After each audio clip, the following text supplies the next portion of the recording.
I can just get into it. He was 19 when he wrote Kids. So he was discovered by photographer Larry Clark. Does anyone know? Do you guys know Larry Clark, photographer? You've heard him, the photographs like American subcultures. He was very famous in his own right, and I think he was like in his early 50s, wanted to make his first film, and then Harmony Korine came up to him because he was taking photos with a camera, and they talked a bit about the camera and about Robert Frank, and then he just was impressed and told the guy to write the screenplay. I think Harmony Korine was in his like first year New York Film School or something, and then he just dropped out to write the script, which premiered at Cannes or something, and then just launched his career. Then he wrote and directed his first film at 23, which was Gummo. That was in 1997, I think, not 95, but whatever. I had to delete and rewrite this sentence because last time I did it for Hanneke, whose first film was at 47. So, whatever. As long as you're still alive, right? Can't direct if you're dead. That's it. His style is really experimental. He had one film called Julien Donkey Boy. That was his second film that was done in the Dogma 95 movement that was started by Lars von Trier and Thomas Vinterberg, whose latest film was that It Glass Till or something it was called. It's big in Scandinavia because Scandinavian. Lars von Trier, well known for making weird, depressing films, also like Harmony Korine. He also paints, he writes, he makes films, and I think in his mentality he's a lot more like an artist than what some people think a filmmaker is like. And he has what he calls a mistakist manifesto. So he says he's happy for things to go wrong. He's happy for people to think of them as mistakes. And after he's written the script, all the accidents and all the life that comes to the film in the filming, that's when he's making a film. Yeah. He also mixes actors and non-actors, which is something that's not done often enough, I think. Especially for films that are like supposedly about subcultures and particular locales. They never involve anyone who's actually in them. I know that Sean Baker does it. He had the film Red Rocket that came out last year. Tangerine is another one of his. The Florida Project is a colorful one with Willem Dafoe in the housing estate or something in America. But yeah, it really works. And I think it makes his films really unique. So I read this book of interviews with him, which anyone is welcome to borrow if this interests you today. And I made a list of all the directors that he mentioned. I think in particular he likes Cassavetes and a British guy called Alan Clark, who made the film Made in Britain. You know that one? Yeah. So he's really big in like filmmaking circles, but I don't think his films are widely popular. Or I think he's Alan Clark. Alan Clark, yeah. I think he's one of these people who's only big in the UK, kind of. Especially because most of his works was done for television, and it was like Yes. It was like he would do a one-off half-hour special, so it didn't really get much traction. Yeah. There's also, I mean, I think I've suggested that you can look up his films later because they are such a huge influence on Korine, but they're pretty art house. They're not really watchable. He's got one called Elephant.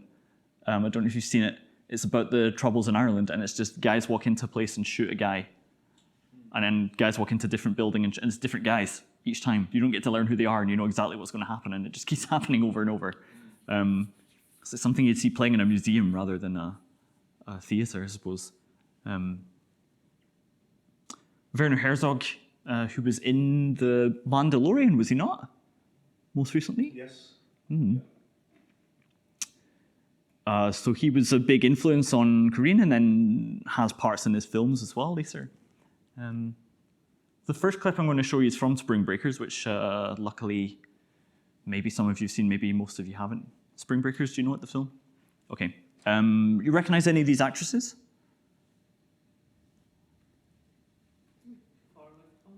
Yep. Singer also. Selena Gomez. I think she became popular on the Disney Channel or something.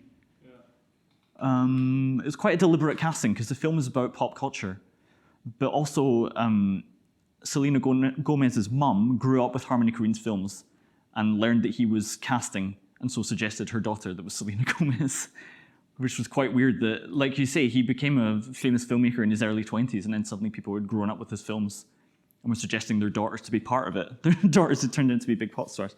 This one is Rachel Korine, that's his wife. This one is Vanessa Hudgens. I don't know what the hell she's been in, but these are apparently well-known actresses for younger generations. I'm going to show you this clip, which I think is one of my favorite clips like in any film ever. And then I want to ask you what's happening. So I'll explain what you're about to see, I guess. It's about a bunch of college kids who've gone on spring break, and they get in trouble with the police, and the guy who bails them out is called Alien. He's a gangster rapper, and he's like a drug dealer criminal. So they become his best friend, and they hang out with him over spring break. So that's the context of, I think that will make enough sense. Okay, what the hell did that mean? Can I recruit them? Yeah. But they all seem to be having a great time. You know, I think there's a lot going on. Mm. Like at first, it's kind of it's almost like a music video. You know, the way it's shot and everything, and it's like a typical thing in American culture, like the mixtures of violence and sex. So it's like these sexy women with guns. At times they're holding them quite phallically, kind of like the way they're gripping the rifles and putting their mouths close to them and blowing smoke and stuff. So it's like, it's maybe a comment on that, but it goes from kind of the light to the very dark. I guess so, yeah. I don't think that it allows for a stronger description than that, though. Because I think that, like I said, Harmony Korine he writes, he paints, he makes films, so I think when he makes a film, he's keen to put things in a cinematic form that can't be expressed in words. And I think that's one of the best examples of it. Because I then went and found, oh yeah, that was a note about the cinematography. I looked into it to see if I could find out what happened. It was shot on film, and he said he wanted it to look like candy, like he'd lit the movie with Skittles, which I think you can see in the film. But like when I said like it goes from like light to very dark, it's a kind of thing that I've seen in a few films over the years where it's kind of it'll portray violence in like a fun and sexy way, and then like put it against like the reality of it. So like when you were seeing the people like tied up, lying face down on the bed, like and blood dripping when they were hanging over the side of the bed, that's like a really disturbing thing. And it's kind of there's lots of films kind of poke at that kind of violence in music videos, or like gangsters are cool with their guns, but then the reality of it is like somebody crying their eyes out in terror, you know. Yeah. I think it's also a really beautiful song, though. I never would have thought of it before. When he talks about Britney Spears as an angel, I guess it's a commentary on pop culture in America and how these people are contemporary saints. I try and break it down, and you almost get there. But I think there's something that's expressed just by watching that can't be put into words, in my opinion. So then I found the script. You can find the script on scriptslug.com or anywhere. Just Google the script of a film that you like and then put script PDF after it, and you'll find most of them.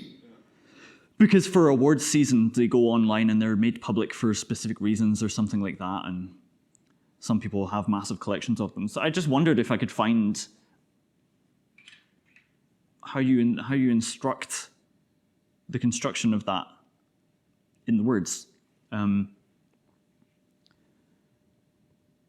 But it's basically, the piano has to be white, there's a swimming pool, he has gold chains on his neck, there's champagne on the piano. This goes on for like 6 pages. 6 pages in an 89-page script. This is quite a lot for a 3-4 minute clip. So it's really, really important, and all of the images you see there are very, very important, I think, as well. It's a concentrated part of the film. Britney Spears gave the rights to use that song and said she was excited to see the film. I don't know what she thought of it, but I think that's cool that she did that.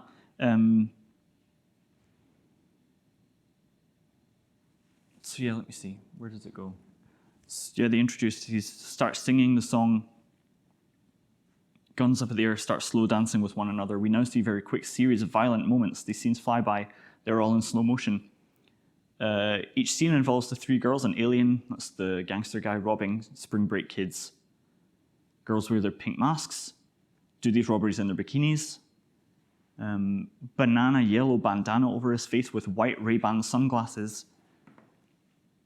All the natural sounds from the scene are completely gone. All we are hearing over these images is Alien singing the rest of the Britney Spears song while he plays the piano. So that note was different because it was Britney Spears singing it, not him.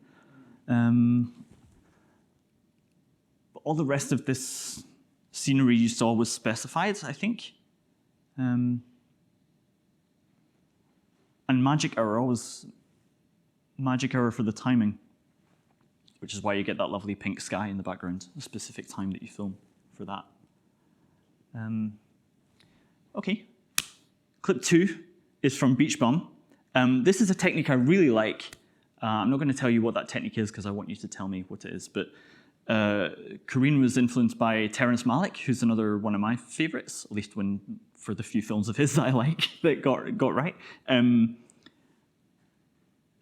So Terrence Malick made this film, Night of Cups. Beach Bum's Harmony Korine's film, and Upstream Color is another film that was influenced by the same technique. So I guess I'll just show all 3 of them, and then I want you to tell me what's going on and why. Any thoughts before I show you the next clip? Handheld camera with lots of jump cuts. True. The conversation kind of carries across the cuts, and they completely change position. The conversation is continuous, but the location isn't. No. Hey, good to see you again.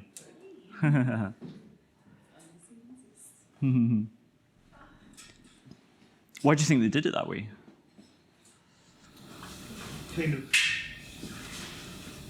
to maybe disorientate you a little bit, and to kind of give you like. I mean, I've seen the movie, but to like kind of clue you into the erratic nature of the character, like the impulsiveness, and he's a bit all over the place. Yeah, totally. It's because this guy, he's smoking weed. I think he's drinking beers. It's the middle of the day. He's talking to his agent. He's having this conversation. That's probably how he'll remember it, right? Yeah. He'll remember the conversation they had, but not perhaps exactly where they were when it happened. So you're not really watching, you're watching reality from his perspective, maybe. Yeah. Breaks the 180 rule. Yeah. They're on one side of them, then they're on the other side of them. It's fine, it's about one of the only cinema rules I know of, and you can break it, so you can forget it. Of course, it's done deliberately here, but yeah. This is why when we're making our film, the current one that we're making, I know it's going to be fine gluing it all together because we're used to all these techniques as viewers. So it'll be fine. So I'll show you another one from a film called Upstream Color. So just in case you're interested, because we're always thinking about how you can add value to a film through craft rather than money. The budget of Beach Bum was 5 million. The budget of this one was 50 to 100,000. Upstream Color, has anyone seen it? No? Okay, it was big in film festival circles. I think it's interesting. Anyone notice any differences between that one and maybe what was going on in the one before? Some like high-pitched ambient music, which kind of tied it from scene to scene. Yeah. In this case, not a continuous conversation over multiple locations. No. Separate conversations intercut together.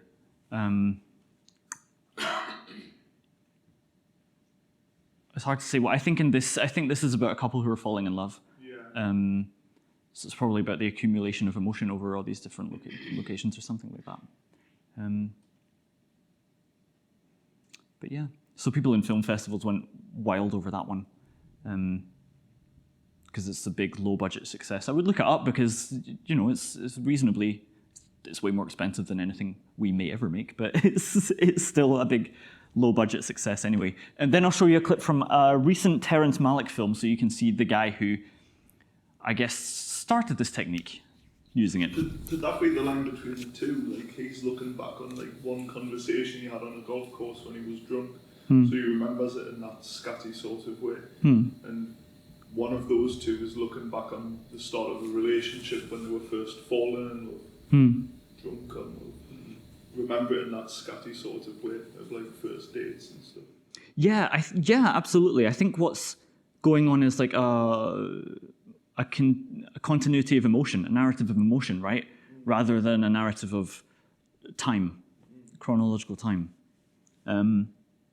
So I guess it's used in this film for similar reasons.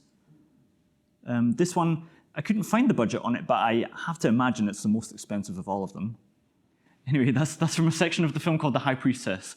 There's another section called The Hanged Man that's about, what's his face? Christian Bale's brother and his dad. So each section is named after a tarot card. I don't think there was a script beyond that. There's a clip, I'll show you when we're done here, of a guy talking about his experience on that set, of like how they filmed that film. I think you'll find it funny because it's Terrence Malick has a really unique technique. Has anyone seen any Terrence Malick films before? Tree of Life was the big one. Yeah. A Hidden Life is an amazing film. A Hidden Life, I would really recommend it. Night of Cups is quite nice. 2 hours of that though. I mean, it was the first Terrence Malick film I saw, and I was like, is this just like a really long perfume commercial? And then I looked at the comments and people were saying the same thing, you know? Feel it, the air, the dust, like, come on man, wrap it up. It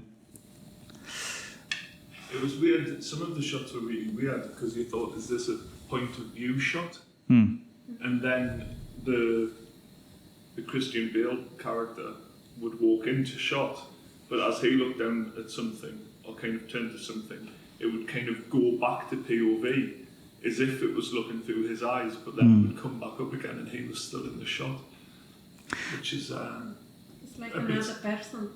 Yeah, it's like a kind of out-of-body experience or something.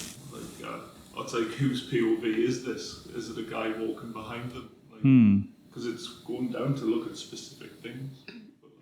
Yeah, I'm pretty sure that like Terrence Malick, if I'm not mistaken, is a Catholic, and that's really important to him. So it might be God's perspective. And I think that, you know, I think if you watch this film, like you say, the perspective jumps around. A Hidden Life, a film I really like, is about a family that live in an Austrian village at the start of World War II. And if the camera's following the kids, the camera becomes a kid and jumps alongside them. Or if it's like following the mother and father, then it's at their height. I think the actors in Terrence Malick films talk about how the camera is another character that they have to perform with, really. Yeah. So it's super experimental, very interesting. Do you know when she was talking at the start in the house, it was like a POV shot of her going back against the door and then coming forward, and then the voiceover fades up on top of it? I hate that. Like, I hate when you have voiceover while people are talking. Like, it drives us crazy. I think if you get used to the flow of that film, you realise that what they're saying is not as so important, you know? Because you can see it's following feelings more than words. Become quite hypnotic. I'd love to see it in a big screen, I think. I've never seen it in the cinema or something. His film A Hidden Life doesn't do that. And it has a proper script, like a beginning, middle, end. And it's in that style. So that's why I think it's the best that he's done, because I think it's the first time he did that. It's worth mentioning, you know, about the Beach Bum movie. How its budget was only $5 million. They spent nothing at all on marketing. Like, so they I didn't know that. They spent almost nothing on marketing, and most of the actors in it took huge pay cuts from what they would normally get. So like Matthew McConaughey is the main character in it, and he would usually get paid more than $5 million like for a movie. And I think most of the music was licensed for free, or it's the music in the movies by people who were in the movie. But yeah, they spent nothing on marketing at all. And for like big Hollywood movies, when you say a movie cost $50 million to make, or it cost $100 million to make, a huge chunk of that is usually promotion and advertising. Like, sometimes like half the budget of the movie, if it's like an Avengers film, like sometimes half of those budgets are on promotion.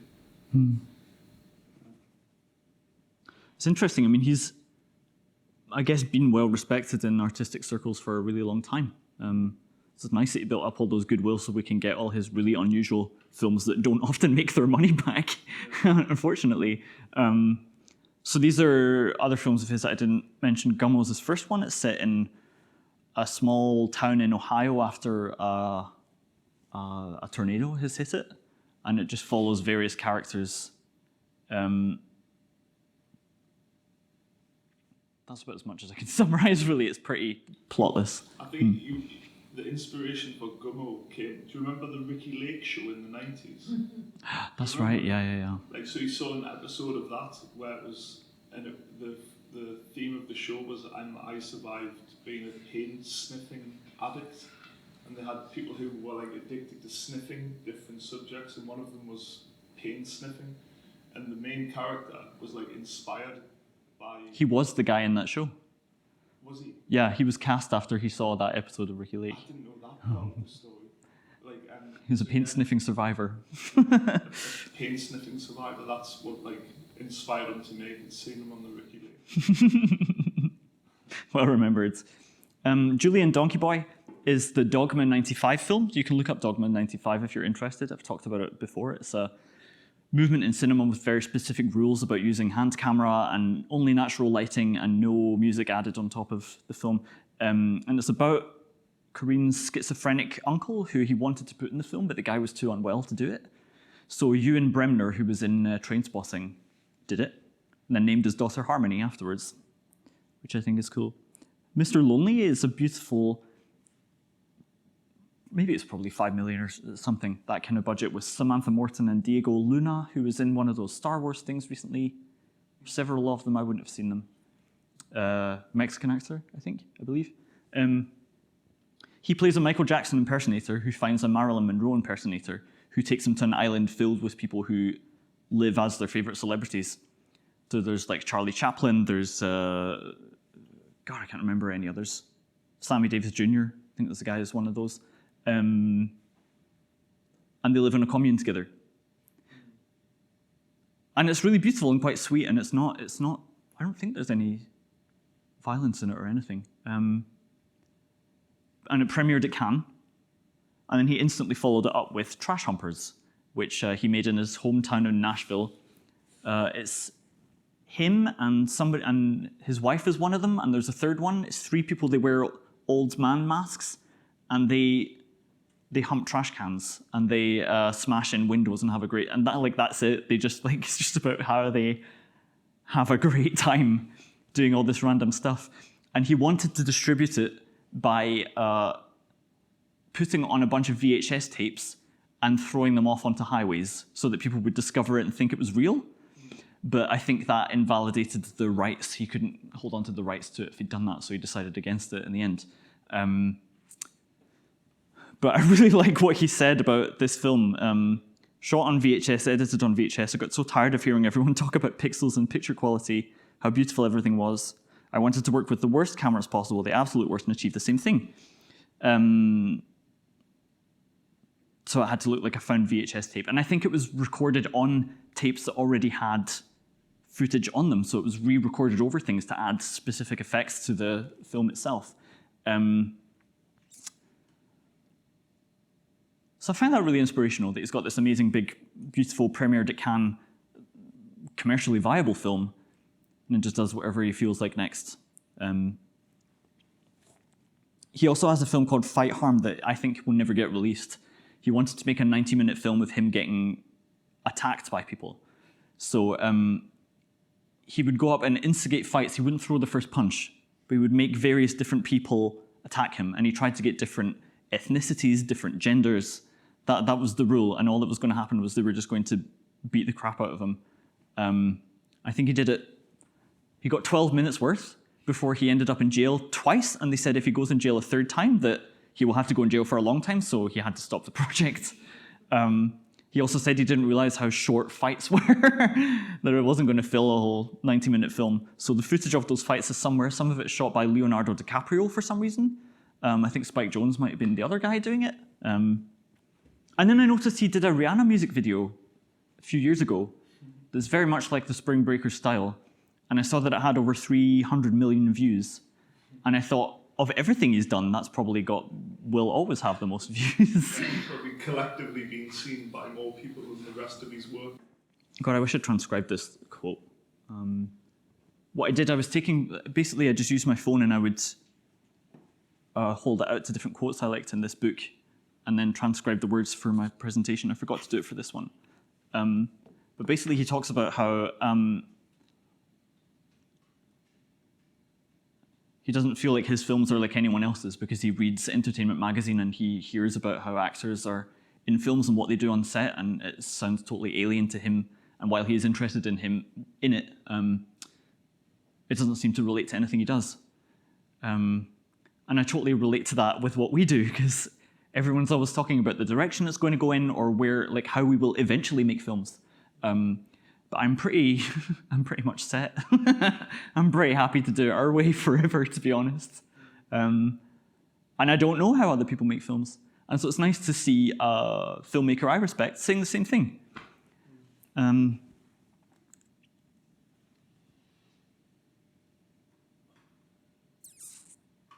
he also says he doesn't keep any of his own work around the house. He doesn't have any Blu-rays or film reels or anything like that. And I think I have like a handful of my own books, but then I usually give them away. And then I've forgotten how many I've written. And that's fine by me, you know? So I thought that was really interesting. I just feel a bit of a kinship in terms of those habits that I share. Yeah, and his method is experimenting and what you find. And I think that's really much the culture I've tried to develop here, as people have seen, where it's like, not caring if you feel ready, because I don't really feel ready for anything. You know, I doubt I even felt ready for this presentation today, but I still did it, didn't I? And it's better than if I'd gone, I would love to tell my friends about Harmony Korine, but I'm not ready yet. I think I should lie down for 2 weeks. Just got to get doing stuff. A lot of the film that we're making now is improv, and like you said, like there's jokes you make in the moment that you couldn't have written down. It's. I did say that when nobody else was here, though. That's why I'm repeating it now. I didn't know I was going to repeat that point now. But I think that's the part that lots of people seem to be missing. That if you want to make something, a lot of the making is like in the doing of it rather than the knowing of it. And everyone, like a lot of the people whose work resonates with me personally, say the same thing. Some more references you can check out. Mid-90s, you like that film? Yeah, I really like that movie, yeah. Jonah Hill, who was just in that Beach Bum, wrote and directed it, I believe. Yeah, it's kind of autobiographical to a degree, I think. Then everyone's going crazy about the series Euphoria. I've not checked it out yet. But I think it's influenced by early films like Kids. Skins was a British TV series. I never really got into that. I really didn't like that. I get the impression I wouldn't like it, so I've not tried it. But I've heard that's similar. Larry Clark, he made Kids, that was the one that Korine first wrote. Then he made Ken Park, which Korine also wrote later. They're both very interesting films about skate culture. Sean Baker, the other filmmaker I mentioned, who uses non-actors in his films. His film came out last year called Red Rocket that's getting lots of good reviews. I thought it was pretty decent. It's different. Tangerine is very cool. It was made with 3 iPhones. I really like it. I'm a huge fan of Tangerine. Yeah, I would strongly, and I think it's on Netflix as well. So I would check out Tangerine. I think Sean Baker's in a similar kind of school of experimental, very personal filmmakers. Greg Araki I really like as well. He has a film called Nowhere that's also about this kind of accelerated 90s culture, very bright and colorful. I would check out his films.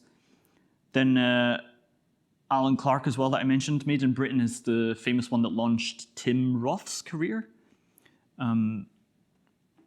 Christine was said to be an influence on Gummo.